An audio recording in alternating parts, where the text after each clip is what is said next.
I'm not telling you to sell your stocks or anything because that's stupid in the long term, but it's a good time to do a sanity check on that, I think. And one of the biggest things that exists right now that did not exist 24 months ago is what? X.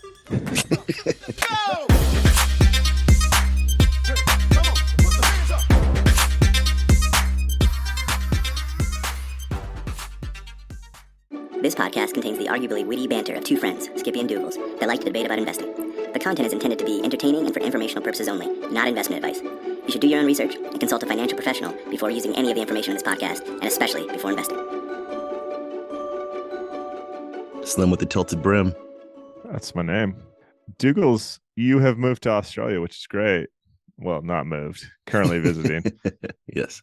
This is from memory. I think the Australian stock market has been kicking for like the last decade. I think it might be one of the best performing stock markets in the world. Have you done any research? I haven't done research there, but from memory, as you're talking about, it's just kind of stable. Like it's not like it's going buck wild. It just hasn't taken the same hits as other places, is what I recall. And so Okay. slow and steady wins the race kind of situation. Yeah, we'll get the intern on that. We should have some reporting here in the next 5 minutes. How's things? How's the trip? Oh, it's so good. Oh my goodness, it's amazing. I don't have the same level of financial insight that I got from New Zealand this time, so sorry, can't share that about Australia. But it's still a lot of fun. We're having a good time. Yeah. My visa to New Zealand is in the mail, man. Let's get those 0% no tax on capital gains Oh, and we the we skipped government that. match. We skipped It's that. so Just got the great. MasterCard. It's great. There's a video I need to share with you. This is urgent, pressing. I woke you up at 3 a.m. Australian time and said, Douglas, I got something that's going to change your life. Can you play that for us? How you make money in a luxury car rental business in Dubai? Explain it to you. You buy a Lamborghini, let's say for $300,000. You rent it out for $3,000 a day. You need 100 days to make the money back. But here's a trick. If you rent it out for $30,000 a day, you will only need 10 days. But this is what many people don't know. If you will rent it out for $300,000 for one day, you will have the car back and the money. Brother, this is crazy. Many people don't know this, but this is how the business works. Douglas, I mean, it's brilliant. This is crazy. Why did I think of that? I love one of my favorite things here is one, it's such a solid parody on a lot of what's said out there. So I just love that. The second is their faces are so serious in the video. I can't tell with these. I mean, this one, and I think most of the ones we make fun of on the show come from at TikTok investors on Twitter because there's so much of this garbage out there. I can't tell when it's a parody and when it's not anymore. Like I don't even know if those guys are serious. You know this one is. You know this one is. It's just like it's like a 6-minute abs. The 6 minute abs actually works. I have a whole workout plan. So don't start with me with 6 minute abs. All right. Like 5 minute abs. Who could possibly get a decent workout in Yeah, 5 minutes? exactly. Oh man. Yeah, it's such good stuff. But it is it's reminiscent of, or not reminiscent, it's I don't know, it's the epitome of a lot of what is sitting out there right now. People are like, hold up. Did you know if you buy low and then sell high? Everything is like, and all the real estate experts out there that are just basically risking up, taking on way too much debt and waiting for they don't know that their entire balance sheet is about to explode, but it's going to happen. I mean, Or committing fraud. Or committing fraud. well, so I won't break down the clip. I wasn't 100% convinced it was a parody, but the things you should learn from the clip, we were going to do that, is pricing power matters. Now, obviously, the pricing power they're talking about is ridiculous. he, I loved that in the talking point world or the TikTok investors world, you don't account for very real costs like taxes, like general operating costs, like insurance. I mean, there's all these other things that just can conveniently get left out of the equation when you're trying to have a good talking point. Yeah, somehow it also kind of sounds like, you know how there are many companies right now where their revenues or profits are going up, not because of increased volume, but because they have pricing power, per your point. It sounds like it could also be a little bit of a parody of what's happening in the boardroom. You go, okay, people are buying less things. I have a crazy idea. What if we increase our prices by 12%? And someone else goes, I got a crazier idea. What if we increase our prices by 15%?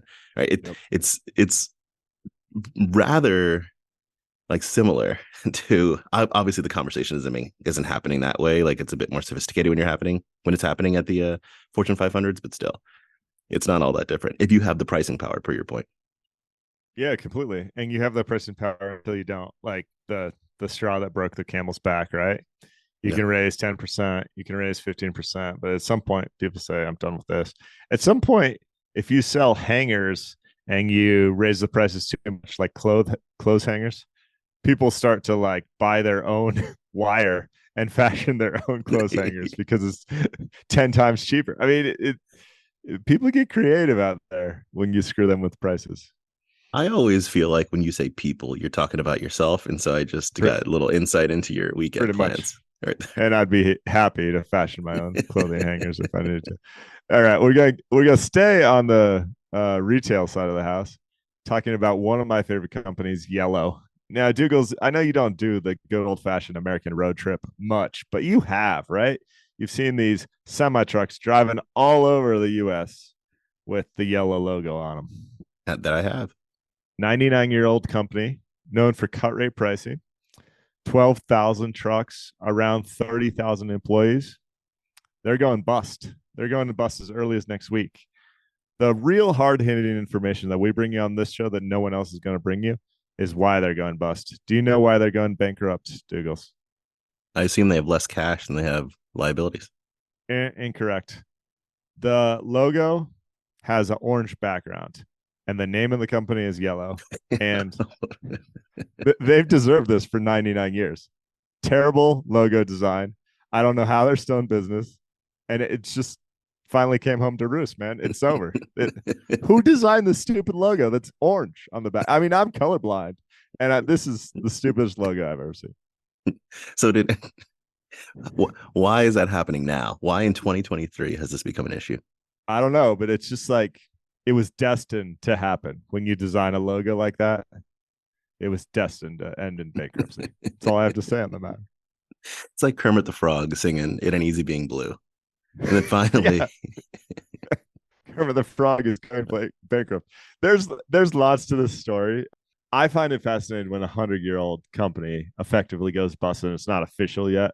The stock is trading at like 71 cents, down from as high as almost $28 a share in 2014.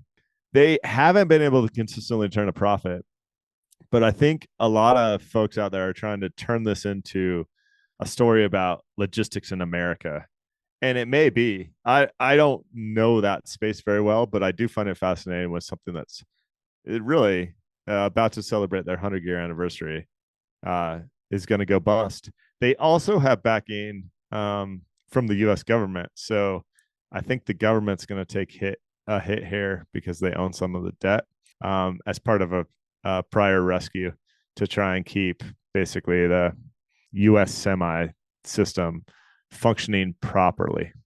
Kind of what's interesting to me that I'm thinking about right now too is the state of trucking overall, because it's a high demand job over the last 3 years, right? We've talked about it a few times on the show where truck drivers, it's a high demand job that puts a lot of pressure on the organizations themselves. What I think about when I think about high demand jobs like that is that the companies are likely facing a lot of I'd say, I don't want to say margins for the sake of, I don't mean that in profit. I just mean like your company's going to be running on potentially on like really slim operational like headroom if you're looking for people that tight.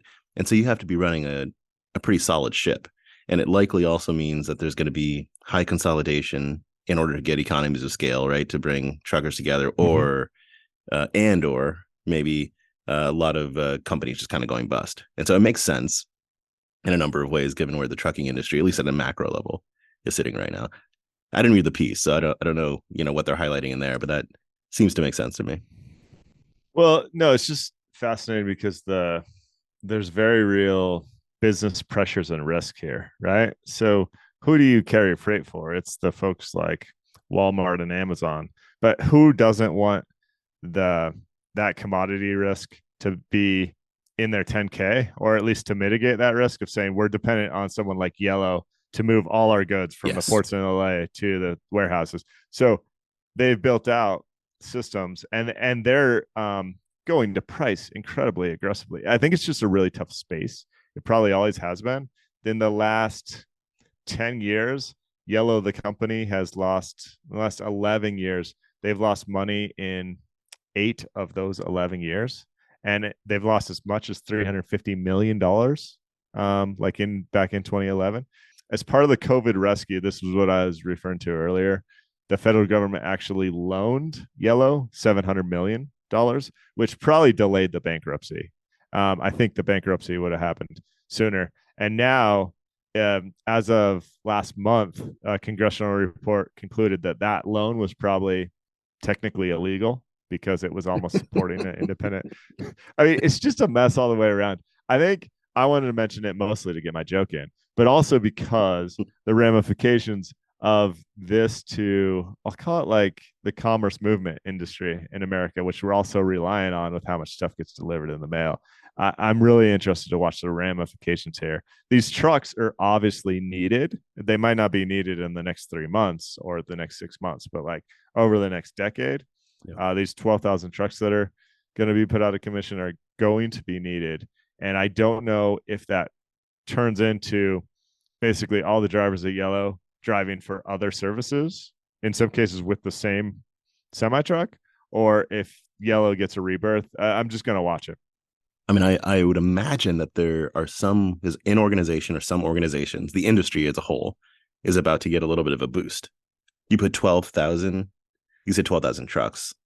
I don't know how many drivers that ends up being, but more than 12,000, I assume. 22 to 30,000 total people. Yeah, drivers that are now out in the market. You're increasing the supply of drivers.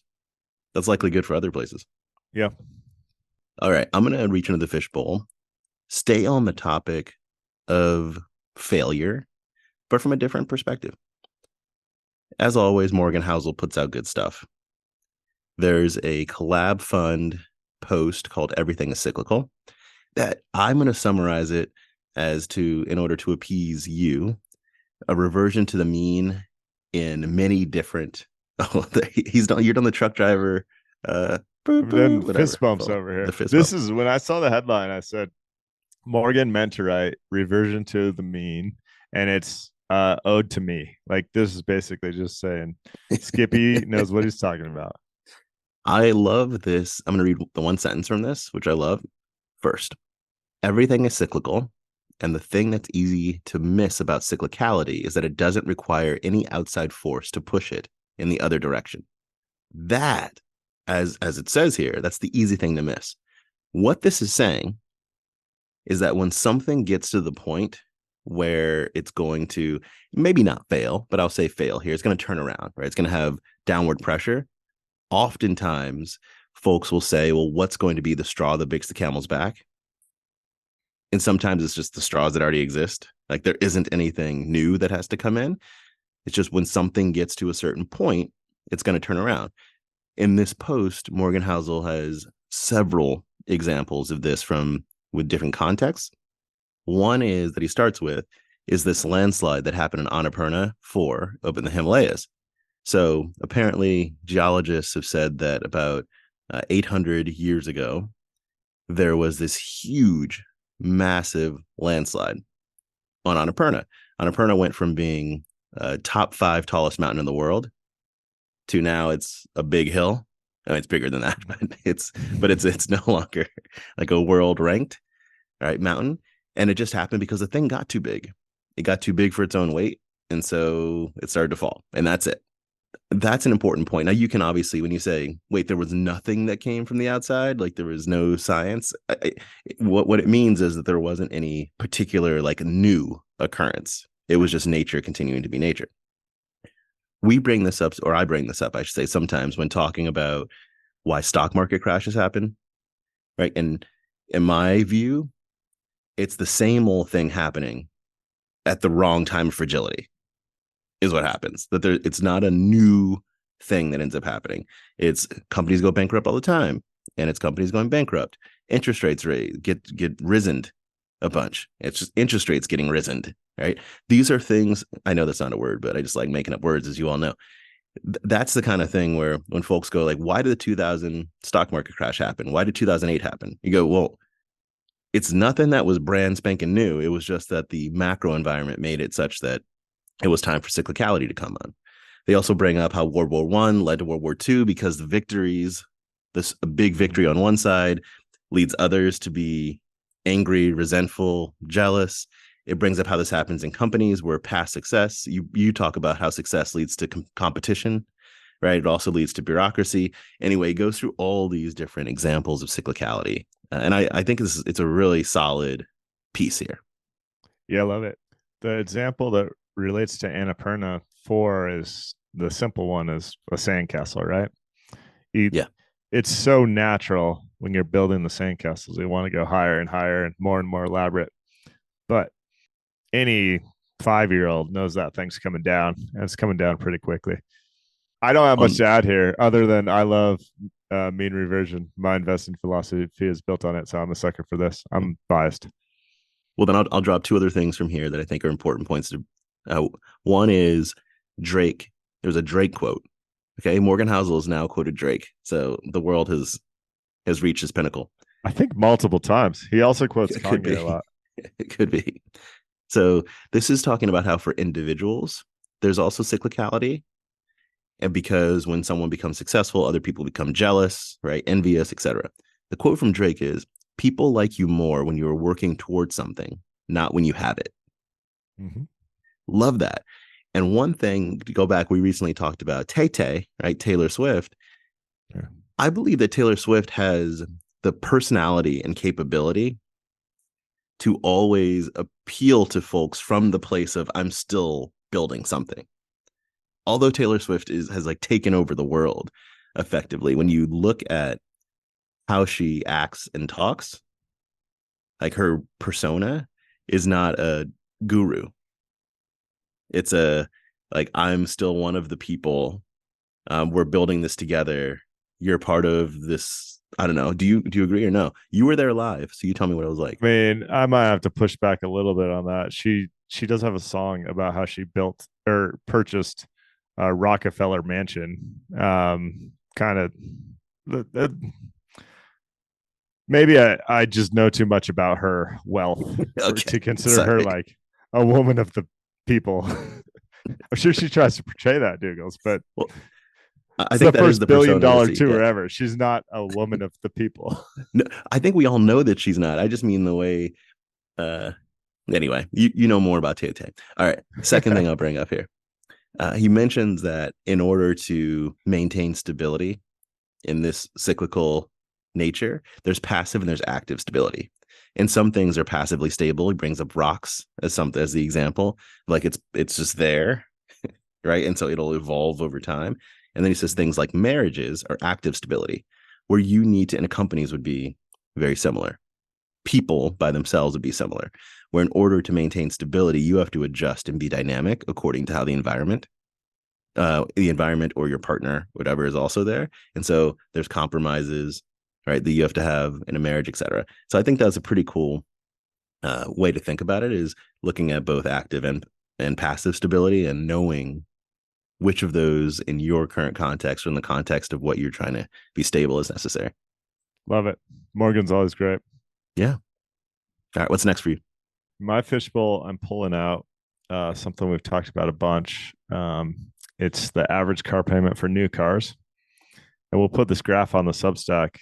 But Doogles, in 2015, do you have any idea what the average car payment was? 2015, I'm going to say 450. Yeah, like maybe 480. Okay. It's done nothing but climb, and it's almost looking like an exponential curve now. It's going on 730. It's the average payment for a new car. See, like, this cannot stand. I mean, so when we talk about reversion to the mean, to tie it back to the last piece, now obviously there's inflation and other things going on. Like, it's not like this curve is not allowed to go up, but it's not allowed to go up at this slope. No. because because incomes aren't no, going up exactly. Wages are not going up like this. This is going back to the 10%, 12%, 15%, point where that's cool until it's not, that you raised earlier. Mm-hmm. This is a cliff. At some point, Yeah. there's a cliff. I'm not talking And about cheers. There's a great piece of company that walks through all the dynamics here. Obviously, new car prices are up and interest rates are up and everything, but 730 does not work. 730 does not work, especially when the average cost of a mortgage is way up, the average cost of rent is way up. Nobody loves the consumer to think about consumer credit quite like Doogles does, and there's still some pain coming here. Doogles, you know what's crazy that I've been thinking about all week is 2 years ago on the show when the stock market was about at its current level. You and I were both pretty pessimistic about the future, and then we went through this mini bear market kind of, and now we've rebounded all the way back up, and it seems like right now the world is saying, maybe we do actually get the soft landing that people thought was impossible. Maybe a recession isn't imminent. It's just amazing how we're effectively in the same spot we were, I don't know, 18, 24 months ago. But it seems like the psyche of the American population is not, there's not as much doom and gloom there. Well, sentiment is way up. Yeah, to your point. I don't know exactly how to do this without making predictions or projections or anything of that nature. But we've talked about this several times, that it gets back to the Morgan Housel point of, in my view, I think that 24 months ago, our society was not at the point of fragility where it was ready for the big crash. Mm-hmm. And I think we're getting closer. Who knows? When I say closer, I don't mean next week, next month, 6. I don't know, right? Timing wise, but I think we're getting closer than we were 24 months ago. And so it's not a surprise to me that we're getting closer to where the market used to be necessarily, because I don't think it was ready yet. But I hope everyone is correct when they talk about the soft landing point, and I do not see evidence of that being the case. To me, it seems, I try not to make predictions. It seems like we're just as fragile. If anything, things are worse because it's 24 months later. Yeah, exactly. And so the only thing I'd encourage is, if you felt that way a while back, there's still time to kind of make sure you can sleep well at night. I'm not telling you to sell your stocks or anything, because that's stupid in the long term. But yeah, it's a good time to do a sanity check on that, I think. And one of the biggest things that exists right now that did not exist 24 months ago is what? X. Yes, true. But Tina has left the building at this point. Tina, yeah. I mean, right? Tina's still hanging out in the hallway. Let's not Okay, contend. sorry. There's great options, unless you're buying the Cole's debt that I'm into, but that's different. That's a whole different story. No, you're right. So Tina's still in the building. Tina, there is no alternative. So 24 months ago, interest rates were such that if you were looking to get into bonds or to put your money in savings, there wasn't a great way to get return outside of the stock market. Now you have interest rates where you can be making at least 4%, but you can be making 5% plus, right? Depending on where you're looking to put your money. So there is some alternative. To your point, not great. It's not great, but it's something. And so that's another point that's very different than it was 24 months ago. Yeah. On that point, a few months back, I went off on NVIDIA, right? And said, this thing is going down. Even though I don't make predictions, this thing is going down. And I looked into ways to betting against it. And Jeremy Schwartz did an analysis this week that's really fun. So he looked at all stocks with these characteristics, trading at 40 times earnings for the past 12 months sales. It's about 25 times future sales, and it's the highest valuation of any stock in the S&P 500. And he said, what does that typically mean when a stock gets to that level? Where do they go from there?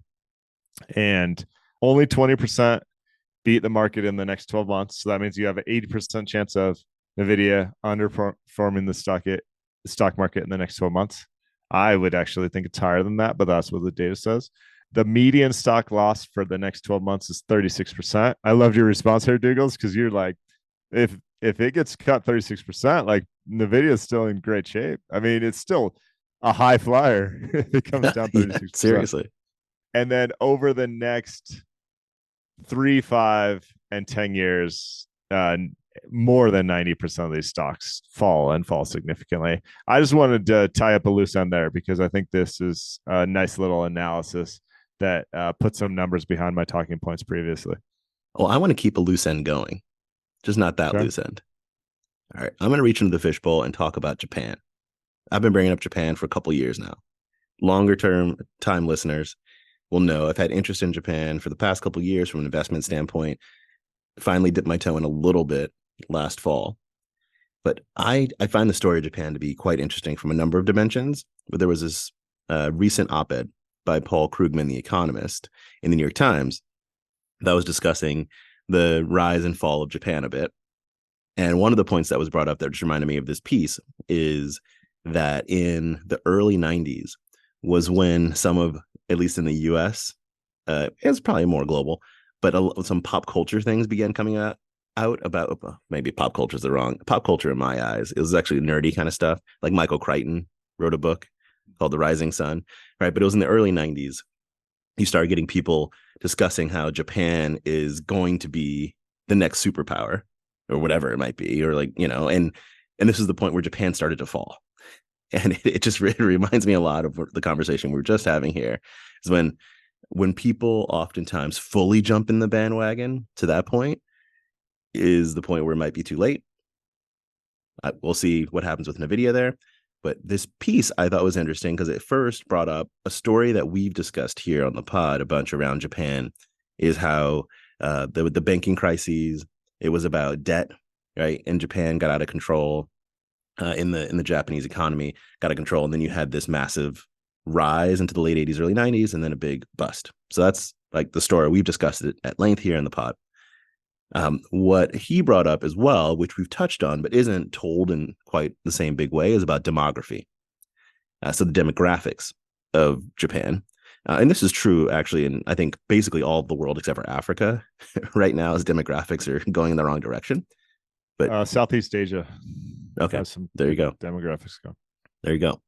And so the point here was that in Japan, over the last, 30 years, but it's actually probably been more like 40 years, there are lower fertility rates. And so therefore the population is aging more and more. And therefore you have less young consumers that are able to support working and the economy overall. That's like the short way to say this. When that happens, you either get higher output per worker that you need, so much higher productivity to be able to boost the economy, or you got to figure something out, or else it won't be able to, or immigration, right? You need something to occur if your own people are not reproducing. And that didn't happen in Japan. Japan didn't have high immigration rates. Japan's economic output per worker didn't go buck wild. So here we are. What I found to be interesting that I hadn't looked at was what Paul Krugman pointed out. The question that Paul Krugman raised was, is China going to be the next Japan? Was the question, because China also has pretty terrible demographics that have been sitting for the last few decades. But what I hadn't looked at was when you look at the Japanese economic performance and you kind of stabilize it or normalize it on a per capita basis, it looks pretty good.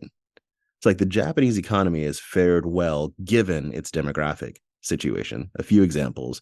There are some charts that are in this piece. We'll put it in the Substack. One is looking at real domestic gross product per like the working age population, and it compares Japan to the US, and they're like fairly similar growth rates. The US is a little bit higher. Another is looking at the employment rate. So the employment rate for males, I don't know why they just selected males, but there's probably some reason why he just selected males. I'm going to give him the benefit of the doubt here, is that Japan is maintained somewhere in the range of a 93% to 96% employment rate for males over the last 30 years. The US has gone from about 90% down to 86%, so it's higher. And then youth unemployment in Japan has actually been relatively low. And so, again, what he's saying is that if you look at demographics aside, there's a stability that's been in the country that's been really solid. And so it's not pushing absolute growth in the economy because of demographics, but it's remained relatively stable. And the answer to the Chinese question from Paul Krugman was no. Like, China actually can't maintain that level of stability because it doesn't have the same levers as Japan has there, or same culture, even as Japan has there. But anyway, I thought this was interesting. I hadn't looked at Japan from this angle before, of looking at it. If you put demographics aside, or sorry, if you keep normalized demographics, what does the performance look like? Which I thought was pretty interesting. To tie on to the Japan topic, what I think is fascinating right now is their central bank is allowing interest rates to rise Yeah. in a way that they haven't previously, at least in the recent past. Yep. And there's some speculation, this is all speculation, but this is where I love to think about how complex markets are, that Japanese entities, including families and businesses, may start buying government bonds at home rather than U.S. bonds abroad. They buy a significant amount of U.S. bonds. If they do that, that would mean there's less demand for U.S. debt, which would bring interest rates up even further without like action from the JPAL or anyone else, just because there's less demand out there. That could expedite a detrimental effect of growth for the U.S. economy because there's higher interest rates, because there's less demand, and that could potentially lead to lower growth in the U.S. And this could happen 1,000 places throughout the world, because now that the U.S. seems to temporarily have their inflation under control, maybe the Fed will actually back off raising rates a little bit to try and get the soft landing we talked about. I think that sort of stuff is fascinating. And we're really at a point where, whether it's Europe, Japan, or 1,000 other places, there could be first world economies that offer a better return on debt. The Japan's not even there yet. Japan's at 0.5% No, it's still right now, so so I'm not low. implying that. So but low. like, you could be at the point where German bonds are paying 10% and U.S. bonds are only paying 6%, and money starts to flood elsewhere, which raises U.S. rates and has impacts all over the place, including the U.S. housing market, everything. So I'm excited to watch that. Yeah, it's so complicated per what you were saying. And I'm going to drop a really abstract concept. So sorry if it's too abstract here, but I think from a thought experiment perspective, it's also fascinating in the same thread. Oftentimes, so if you're building a model, you need some things to be fixed. You need some assumptions to be fixed. If you consider everything to be variable, you can't get to an outcome in the end. And the Japanese interest rate has been viewed as one of those fixed assumptions in people's models. Mm-hmm. And so when you assume that you're going to be able to get a certain rate, or like the yen is going to be trading at a certain value, for example, and then that changes. That's a whole other thing. Yeah. So that will change the exchange rate between the yen and the dollar, which has massive impacts all over the place, and could make, I mean, you mentioned that you've liked Japanese equities for a while. Well, maybe they're going to perform great, but maybe the conversion rate is going to move against you, and you're returning US dollars isn't going to do anything. Yeah. All because of central banks that you had no control over.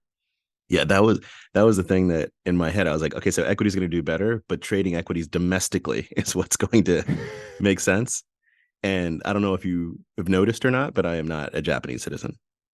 You're trying. You're closer to Japan yes, than you exactly. are to the States right now. I'm easing the family closer and closer to Japan. So at one point, but that does become trickier here. You're right, because then it makes sense for equities trading in that market making sense, and it's going to be harder to make that same return trading the equities outside of the market in a different currency. I love this stuff, but don't forget how complex it is, y'all, because it's not easy. I'm going to reach into the fishbowl and pull out this letter that I absolutely love that Doogles sent my way. It's called "At This Company We Are Family" on pboy.io. And I'm only going to read 2 sentences, but it's written humorously as if the company truly is family and the company is laying off their son. I'm going to laugh here, but I met with a business owner this week who was in a situation like this, who had laid off family members because it had become a family business and times are tough. So I'm sympathetic to it. But I'd ask you the next time your CEO refers to the company as family to maybe send this letter along, because it makes crystal clear how stupid that is. One of the sentences in here says, I ask you to refrain from discussing your termination with any social contacts made through membership in this family. And then it ends with, on a personal note, your mother and I want you to know how wonderful it feels to have been able to give you life. Yeah, it's very funny, not funny. That's yeah, it talks about his severance package, um how the they've health insurance. remained, yeah, they remain competitive through strategic initiatives within the family. Like, it just, oh, it Yeah, kills me. it's worth So a read. funny. It's a quick read. It's worth a read. We'll put it on the Substack too. Who is not going to be the newest billionaire? Is the next thing I'm going to bring up from the fishbowl. I don't know, there's so many to choose from. There really is a lot of people are not going to be the next billionaire, but someone that had $1 billion price tag on them who's not taking it is our good friend Killian. Oh, my boy, Mbappe. And That's my right. French is no good, but I can say Mbappe. Good for you. So if people didn't see, I really love this. So people didn't see, there was Mbappe got a $767 million offer from the same Saudi Arabian club that's been trying to throw hundreds of millions everywhere. The price tag just keeps getting more and more ridiculous for people. Yeah. This is wild. And then if you add in the transfer fee that would be paid to PSG, you're talking about $1 billion that they were paying. Mbappe wouldn't even take the meeting, which I applaud. He's like, I'm not talking to the Saudis. Like, I just got to push back on your line of question here. You said who's not going to be the next billionaire? Well, it's probably still Mbappe. He's only going to make 100 million a year plus endorsements. He's not going to be a billionaire like next year because he turned down $750 million for 1 year worth of playing soccer. But he's going to be a billionaire before I am, Doogles. And didn't even turn it down. Like, it wasn't a real consideration. This number, I loved some of the pieces out there that were comparing this number to what superstars in the US are making. Like, it was the top, I think, 17 NBA players if you combine them. I also saw something, I might get this a little bit wrong, but it was if you take LeBron's lifetime earnings plus Tiger Woods' lifetime earnings, this was a higher number. Yep, it's definitely in that ballpark. And for those who don't know, like, your current top paid players in the NBA are making about $50 million a year. Yeah. Messi just turned down about $250 million to come play in the MLS for $50 million a year, but he has all sorts of escalators and owners in the Apple TV contract and other things, so he'll make well north of that. That's what worldwide. That's what kind of the best athletes are played in that $50 million range typically, and he got offered $750 million. It's just absolutely insane. It's insane. It doesn't make any sense. My favorite lesson from this is simply, we get stuck on the hedonic treadmill and like always, got to get that next thing. All the NBA players, I'm sure, their whole life are like, oh, LeBron's making 50 million, I got to get there. Yep. I'm grinding to get there. And then someone gets an offer like this and just blows it out of the water. Like, there's always someone with more money. Always. Yeah. And the Saudis are desperate to figure out what their legacy beyond oil is going to be. And so they're just tossing gold dollars around. I don't know what a gold dollar is, by the way. That just seemed like it was a more valuable dollar. All right. Last thing in my fishbowl, to switch gears slightly, is this New York Times piece where they got some new data on admission rates for Ivy League universities. Did a breakdown. Oh my goodness. Yep. Scroll through, look at look through the graphs if it is at all interested. Amazingly, this always like ties back to politics. I don't really think about it that way. I just think the numbers are fascinating, and I wouldn't take any one stat here and call it like unquestionable, because you got to look at multiple sides of this issue. It's a lie with statistics type problem in a lot of ways, but so fascinating. So I want to read a tweet from Connor Daughtry, who's our California real estate expert on the show. And then I want to talk through one graph, and I'm sure you have other things to add. Fascinating stuff. The main graphic that got most headway here breaks down admission rates based on income for these Ivy League universities.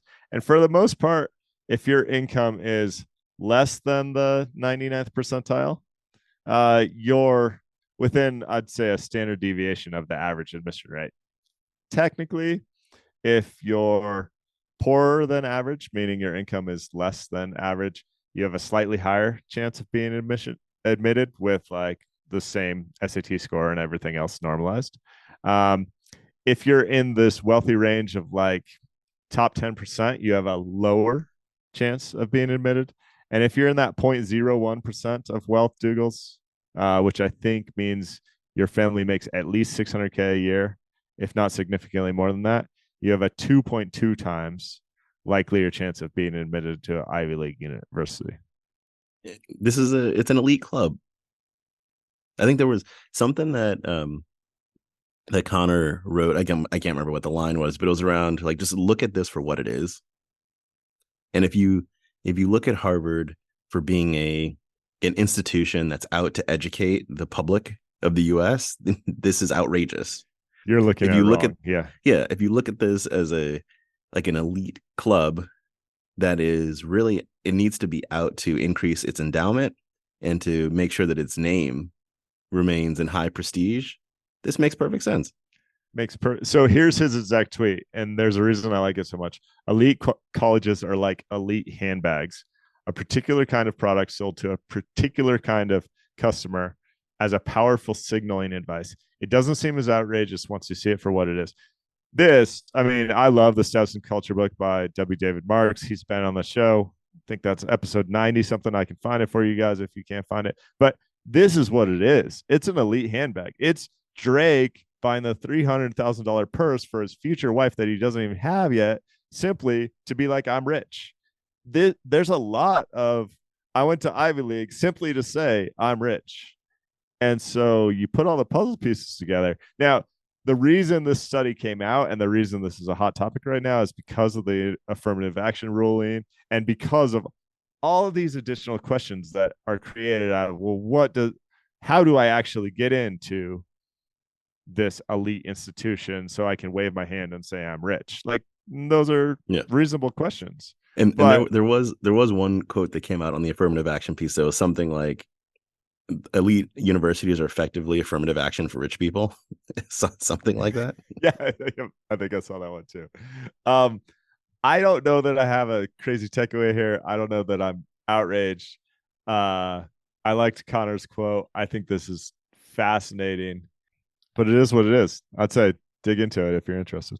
Yeah, and there are other schools. Oh, absolutely. Yeah.